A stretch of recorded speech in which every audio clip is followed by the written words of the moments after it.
जय हिंद दोस्तों, आप सभी का बहुत बहुत स्वागत है आपके अपने YouTube चैनल में। आज की क्लास का टॉपिक है हमारा टैक्स स्ट्रक्चर, कर संरचना। आप सभी को बता देना चाहता हूं कि आपकी NCERT की सार संग्रह की क्लासेस चल रही हैं, जिसमें मैं आपको theory wise line by line पढ़ा रहा हूं और इसमें हम पॉलिटी कंप्लीट कर चुके हैं, मॉडर्न हिस्ट्री हमारा कंप्लीट हो चुका है, इकोनॉमिक्स की क्लासेस चल रही हैं। इसके बाद हम ज्योग्राफी कंप्लीट करेंगे। इसके साथ ही साथ आपको बता देना चाहता हूं कि NCERT की ही MCQ क्लासेस, जिसमें प्रैक्टिस सेट क्लासेस चल रही हैं, जिसमें मैं आपको पॉलिटी क्लास 11th तक हम करा चुके हैं। 6, 7, 8, 9, 10 कंप्लीट हो चुका है, 11 कंप्लीट होने वाला है।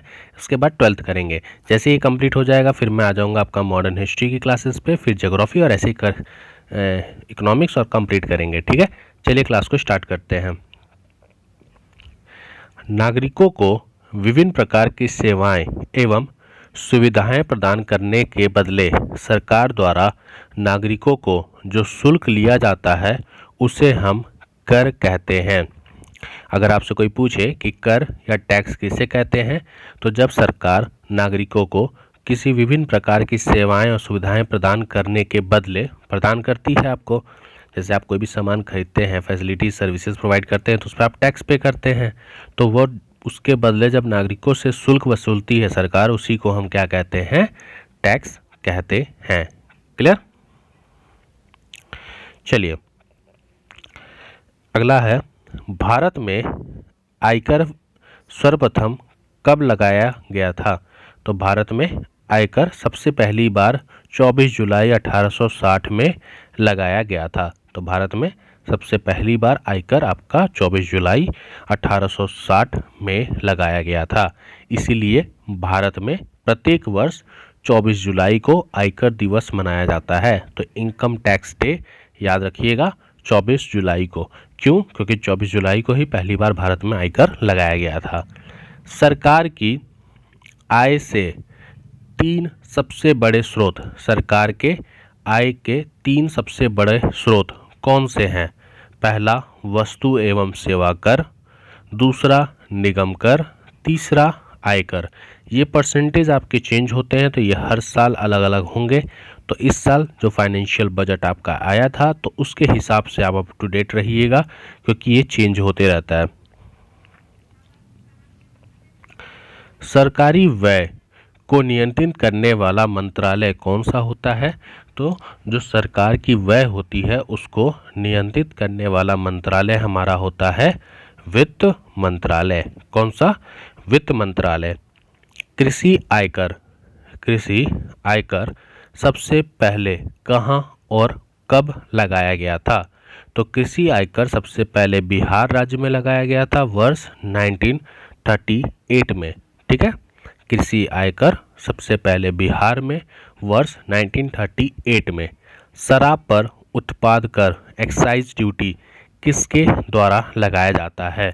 तो शराब पर एक्साइज ड्यूटी राज्य सरकार के द्वारा लगाया जाता है।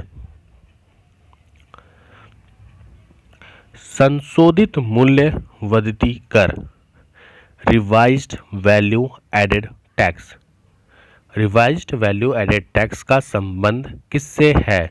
तो ये आपका उत्पाद कर से है। ठीक है, संशोधित मूल्य वर्धित कर का संबंध किससे है? उत्पाद कर से है। किसी कर के लगाए जाने के पश्चात इसका जो वास्तविक भुगतान होता है वह जिस बिंदु पर होता है उसे हम कराघात या फिर इम्पैक्ट ऑफ टैक्स कहते हैं। फिर से समझिए, किसी कर के लगाए जाने के पश्चात इसका जो वास्तविक भुगतान होता है वह किस बिंदु पर होता है?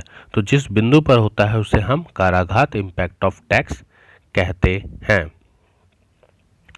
भारत में सबसे पहले मूल्य वर्धित कर, वैल्यू एडेड टैक्स लागू करने वाला राज्य कौन सा था? तो भारत में सबसे पहले आपका वैल्यू एडेड टैक्स लागू करने वाला राज्य हरियाणा था वर्ष 2005। भारत सरकार के बजट में न्यूनतम वैकल्पिक कर, मैट, न्यूनतम मिनिमम वैकल्पिक कर मैट का समावेश कब किया गया था? तो वर्ष 1967 और 1997 में आपका भारत सरकार के द्वारा बजट में मैट का समावेश किया गया था, जिसे हम न्यूनतम वैकल्पिक कर कहते हैं। सरकार ने आर्थिक विकास, निवेश तथा रोजगार सृजन को बढ़ावा देने के लिए सितंबर 2019 में कंपनियों के लिए निगम कर की आधार दर, ये चीज़ आप देखिए, ये चीज़ मत पढ़िएगा क्योंकि ये थोड़ा सा ओल्डर है और ये चीज़ें आपकी अप टू डेट होनी चाहिए। इसीलिए कहा जाता है कि इकोनॉमिक्स आपका करंट अफेयर में बहुत बड़ा योगदान निभाता है, क्योंकि ये चीज़ें आपकी अप टू डेट हैं। अभी पुरानी चीज़ें पढ़ के आपका कोई फ़ायदा नहीं है। 14वीं वित्त आयोग, और हाँ एक चीज़ मैं और बता देना चाहता हूँ, इकोनॉमिक्स की जैसे एक और क्लासेस मैं आपके लिए स्टार्ट करूँगा जिसमें करंट अफेयर से मैं इकोनॉमिक्स को कंप्लीट कराऊँगा।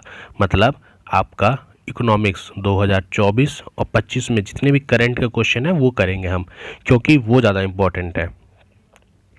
14वें वित्त आयोग ने अपनी रिपोर्ट में वर्ष 2015 से 20 के दौरान कितने प्रतिशत की सामान्य जीडीपी संवृद्धि दर का अनुमान लगाया था? तो 13.5%। अभी भारत सरकार ने आपका बजट जारी किया है, तो इसमें बताइए फिजिकल डेफिसिट कितना परसेंट भारत सरकार ने रखा है। दूसरा, हमारे देश में इन्फ्लेशन रेट अभी पता है, न्यूज़ में है, कितने परसेंट है और कितना परसेंट होना चाहिए, ये भी आप कमेंट कीजिएगा। तो इससे मुझे ये पता चलेगा कि आप करंट अफेयर से अप टू डेटेड हैं। वित्त आयोग किस प्रकार की संस्था है? तो वित्त आयोग आपकी अर्ध न्यायिक संस्था है। कृषि जोत कर का सुझाव किस समिति ने और कब दिया था? तो कृषि जोत कर का सुझाव के.एन. राज समिति ने 1972 में दिया था। 1972 में के.एन. राज समिति ने कृषि जोत कर का सुझाव दिया था। पेमेंट ऑफ ग्रेजुटी एक्ट 1972 के अनुसार ग्रेजुटी भुगतान की जो अधिकतम सीमा होगी वह कितनी होगी? 10 लाख, लेकिन इसको अभी बढ़ा दिया गया है। भारत में आयकर इनकम टैक्स की शुरुआत किसने की थी? ये इंपॉर्टेंट क्वेश्चन है, याद रखिएगा। जेम्स विल्सन ने भारत में इनकम टैक्स की शुरुआत की थी। वह कर जो क्रेता के लिए प्रत्यक्ष रूप से वस्तुओं के मूल्य की वृद्धि नहीं करता है, उस कर को हम इनकम टैक्स कहते हैं। वह कर जो क्रेता के लिए प्रत्यक्ष रूप से वस्तुओं के मूल्य की वृद्धि नहीं करता है, उसे हम इनकम टैक्स या आयकर कहते हैं। निगम कर, जिसे हम कॉरपोरेट टैक्स कहते हैं, ये किस पर लगाया जाता है? तो कॉरपोरेट टैक्स आपका घरेलू एवं विदेशी दोनों कंपनियों पर लगाया जाता है। घरेलू एवं विदेशी दोनों कंपनियों पर आपका क्या लगाया जाता है? तो कॉरपोरेट टैक्स लगाया जाता है। अक्टूबर 2019 या उसके बाद स्थापित होने वाली तथा 31 मार्च 2023 से पहले उत्पादन शुरू करने वाली कंपनियों के लिए निगम कर की जो आधार रखी गई थी वह थी 25% से घटाकर 15% कर दी गई है। क्लियर? निगम कर को 25% से हटाकर कितना कर दिया गया है? 15% कर दिया गया है। आयात एवं निर्यात पर लगाए जाने वाले कर को किस नाम से जाना जाता है? तो जब आयात और निर्यात पर हम कम कर लगाते हैं तो उसे हम सीमा कर या फिर कस्टम ड्यूटी के नाम से जानते हैं। क्लियर? कस्टम ड्यूटी आयात एवं निर्यात पर लगाए जाने वाले कर होते हैं, इंपोर्ट एंड एक्सपोर्ट पे।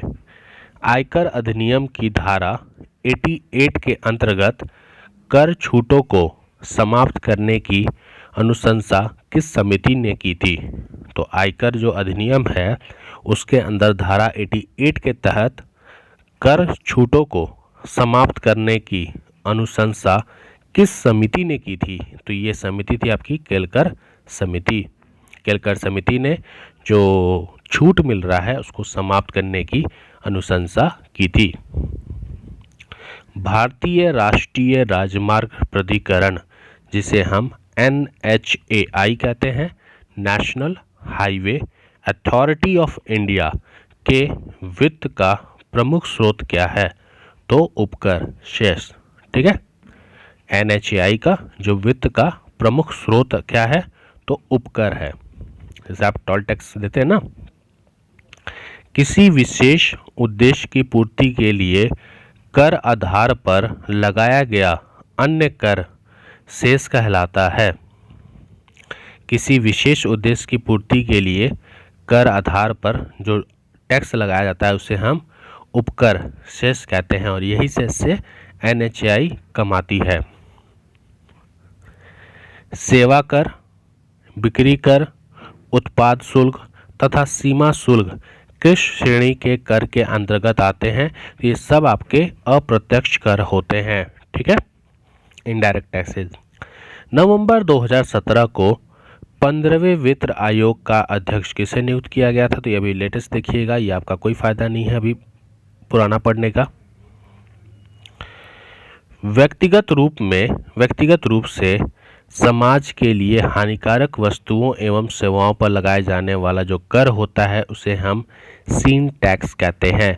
तो अगर आपसे कोई पूछे सीन टैक्स क्या होता है, तो व्यक्तिगत रूप से समाज के लिए जो हानिकारक वस्तुएं और सेवाएं होती हैं उन पे जो कर लगाया जाता है उसे हम सीन टैक्स कहते हैं। स्टाफ शुल्क, स्टैम्प ड्यूटी, ये आपका पता है कि अभी थोड़ा कम किया गया है। इसका आरोपण केंद्र सरकार करती है तथा संग्रह एवं विनिमय राज्य सरकारें करती हैं। तो स्टैम्प ड्यूटी का जो आरोपण है वह केंद्र सरकार करती है और इसका संग्रह एवं विनियोजन राज्य सरकारें करती हैं। जब आय से वृद्धि होने के साथ साथ उस पर लगने वाले कर की दरों में भी वृद्धि होती है तो उसे हम प्रगतिशील कर प्रणाली कहते हैं। कहने का मतलब कि अभी आज के टाइम में आपका आय 5 लाख था, अब बढ़ के 10 लाख हो गया, तो कर की दर भी आपकी बढ़ने लगी, तो इस वृद्धि को हम प्रगतिशील कर प्रणाली कहते हैं। क्लियर? चलिए, आज की क्लास में हम इतना ही रखेंगे टैक्स स्ट्रक्चर के बारे में। जो हमारी नेक्स्ट क्लास होगी उसमें ये आपका टॉपिक कंप्लीट हो जाएगा। छोटा वीडियो में जानबूझ के रखने का कारण ये है कि आपको कम समय में ज़्यादा नॉलेज मिल सके। अदरवाइज़ वीडियो में चाहूँ तो आधे घंटे का भी बना सकता हूँ। वीडियो अच्छा लगा हो तो लाइक करें, वीडियो को शेयर करें, चैनल सब्सक्राइब करें। कोई थॉट्स, कोई डाउट, कोई व्यूज़ है आपकी तो आप कमेंट करके मुझे बता सकते हैं। मिलते हैं अपने नए वीडियो में। जय हिंद, जय भारत।